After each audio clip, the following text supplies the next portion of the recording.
Alors, c'est trois potes qui, après avoir bu une infusion un peu chargée, à mon avis, ont décidé de rassembler des candidats de gauche. Sauf que la gauche, elle veut pas. Quoi. Carnement de Moore n'a pas réussi à faire. Ah bah oui. Non plus. Allô, c'est moi. Vous répondez pas? Allô Maillot?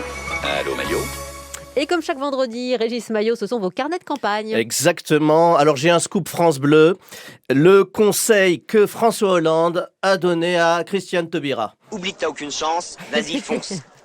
On sait jamais, sur un malentendu ça peut marcher. C'est pas bête ça. C'est pas idiot, hein. Lui-même c'est un peu le Jean-Claude Duss de la politique, il a été élu sur un malentendu. Alors c'est le running gag de cette campagne, vous avez vu, le retour de Monsieur Petite Blague, François Hollande, et qu'on est rendu à faire des conférences dans les écoles, il est pion en fait, il est pion dans un lycée, et il a dit, il a manifesté son envie de revenir, il a dit j'ai envie, moi je lui dis c'est au fond à droite, tu peux y aller, il s'imagine en recours, je vous rappelle que recours c'est quasiment l'acronyme de au secours. Allez on va passer à nos carnets de campagne avec S'il vous plaît. notre petite musique, Benabar. c'est parti. À la campagne. On ne s'en lasse pas. Alors, le suspense est à son comble. Qui va remporter la primaire populaire, Christiane ou Taubira? Vous pouvez répéter la question? Merci. Alors. Vous êtes en forme, Régis, aujourd'hui. Ouais, j'aime bien. Alors, surprise générale, c'est donc Christiane Taubira qui a été désignée par la primaire populaire face à personne, en fait. Et oui, la primaire populaire, c'est comme la candidature à Paris au JO 2024. Vous vous souvenez, il n'y avait Paris. aucune autre ville. Paris ou Paris, c'est pratique. C'est pareil, exactement.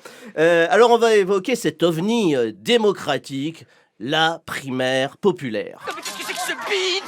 Merci. Alors, c'est un objet votant non identifié, la trouvaille la plus inutile depuis l'invention de l'Arlésienne. C'est un peu le MeToo des bobos, le blablacar des gauchistes. C'est-à-dire, c'est un site de covoiturage de gens qui veulent aller tous dans la même direction, Oui. mais chacun veut conduire sa propre C'est ça, bagnole. ouais. La primaire de gauche, c'est comme organiser une cousinade dans Game of Thrones, tu vois. C'est-à-dire, si tu réunis des gens de la même famille qui ont une seule envie, s'entretuer.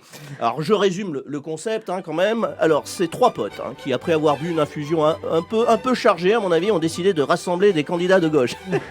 Sauf que la gauche, elle veut pas. Quoi. Carnement de Moore n'a pas réussi à faire. Ah bah oui. Non plus. Allô, c'est moi. Vous répondez pas?